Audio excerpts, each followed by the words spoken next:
Hello, very beautiful community. Because I'm not on top form, we're going to jump into the studio app for the chat channel and just go through some recent questions, which I'm going to answer in a real blitzy way. So they're not going to be complete answers. They're going to be almost aphoristic answers. That's what I'll try to do. At least the first question is from Celednikov. Hello, Celednikov again. Putin said that he wanted really hard to be part of a civilized world, but that he felt he and Russia were rejected. What do you think about it? The key point of rejection there isn't because Putin's international network is corrupt and interferes in all kinds of ugly ways in the politics of Western states.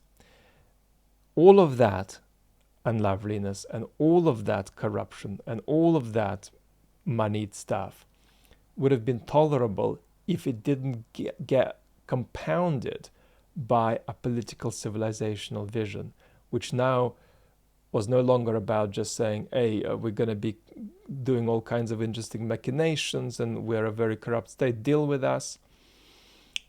It was now we're going to tell you how to live. And that's what, to some extent, stands Russia apart from other unlovely states with whom dealings can continue. Dealing with Russia would have continued had Putin not taken this kind of civilizational turn, if he was just an authoritarian who wanted to be corrupt and stay in power. Patron, pragmatic pillow talk. Would Ukraine trade land for NATO membership? Ukraine needs to get into the strongest possible position to get what it wants, and that includes the strongest possible territorial position. If I'm Ukrainian, this is what I say to the West now, and I don't feel good about it, having to say it. Please, can you talk among yourselves at least about what is going to happen to Russia after the war? We can't let European countries start a war like this without bearing clear consequences. What are these consequences going to be? How are they going to be implemented? What is your approach toward Russia under different circumstances, depending on different things that happen in Russia? That affects our security directly. Please at least talk about it systematically so that I can read it in your papers. That's being discussed. My first request. My second request is, what about us? What are you offering us in terms of security in the medium term? If it's not NATO, what is it? Because we feel emotionally like we're fighting this thing now. We've got a humanitarian crisis in our country, and we're striving to jump to the next step. But we also feel that that step is uncertain, and we're trying really, really hard, but you haven't made clear for us where we're going to land, and you aren't even talking about it enough. We need a strategy for Ukraine after the war beyond just economic plans for rebuilding. Please. Dead can dance. Vlad, what do you think about the opinion that the West has no idea how to deal with Russia losing its war, so they're delaying giving more support to Ukraine? Let's refer just to the previous answer and add one thing. This is not understood, or this is understood and sort of retreats into the subconscious. The reasons for Ukraine not getting more weapons are, of course, in part pragmatic, logistical, but they're also political. And the key, the central political reason is fear of nuclear war. It's a factual observation about the United States policy. It is extraordinary how many people do not recognize that that's what's going on. And then when you recognize that that's what's going on, you can at least engage with that constructively. But so many people are putting the nuclear question aside and they're not recognizing a central obstacle to Ukraine receiving more help. Rumination.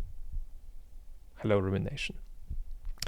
Is the telos of the US federal government not also war? I said the telos of this Putin regime is war. The telos of the Putin regime is war. War is a telos for numerous US administrations, but it's not the telos. It's a telos among others. Sometimes that set of competing pools works out destructively, sometimes it works out constructively. But the telos versus a telos. Peter the Great, what do you think of Kissinger's plan? I refer to the last video, the one before this on the chat channel, where I argue against negotiations being possible. Returning to pre-Feb 24 scenario is not even remotely acceptable for Putin as a starting point. So I thoroughly reject Mr. Kissinger's proposal, but if I were to say anything favorable about it, you got to understand how cynical Kissinger is about deals and treaties and peace arrangements. So he is not saying, let's negotiate and then it's how it's going to be. He's saying, let's negotiate and we can break that soon when it's convenient and possible. So you have to give him at least that credit for the cynicism, but I reject his deal. Have you seen the Russian mobilization adverts? Yes. They need to be postmodern and they need to be pluralistic. And part of the logic of Russian propaganda is that it tries to appeal to what motivates people rather than to what they think should motivate them, which is why sometimes they'll appeal to the population without using the mainstay state justification. And they could sometimes say, hey, you get money, you could buy a mobile phone, so go fight. Mark Lipse asks, could Putin lose the war but survive? And you give a long account of Saddam Hussein surviving the first Gulf War. 2 points quickly. For Putin, this war isn't just about Ukraine. So in a certain sense, whatever happens in Ukraine, his war against the West doesn't end. There's just one chapter in it. Yeah. But putting that aside, are there things that can happen in Ukraine that could knock Putin out of power? Yes. Very significant territorial reacquisition by Ukraine, in particular Crimea, is barely compatible with the Kremlin sustaining itself without revolution. Revolution, not in the sense of people marching on the streets, but some kind of machination inside the Kremlin, something softer or indeed harder, military junta taking over. And maybe not even fully ousting Putin, reconfiguring him.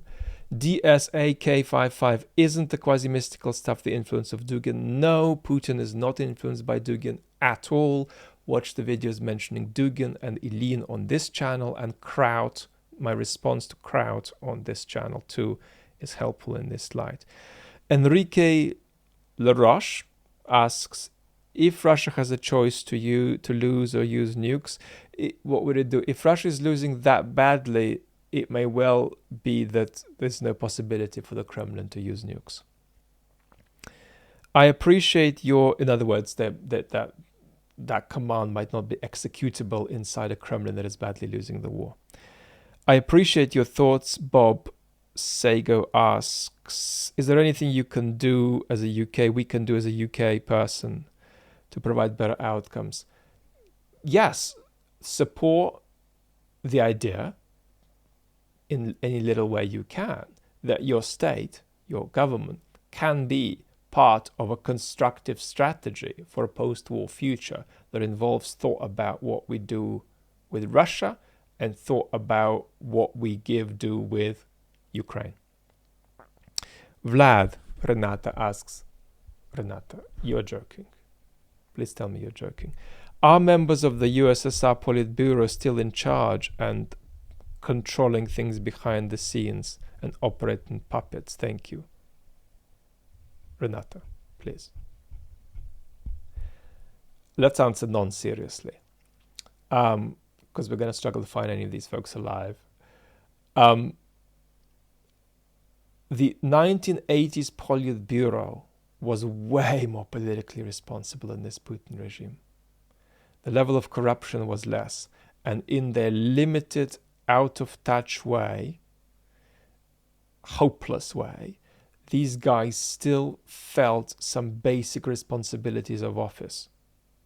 And the sort of quasi-mystical criminality of the Putin regime has nothing of the kind. Vlad, are you in favor of Crimea being returned to Ukraine? Please don't take this as my political answer. This is my personal answer.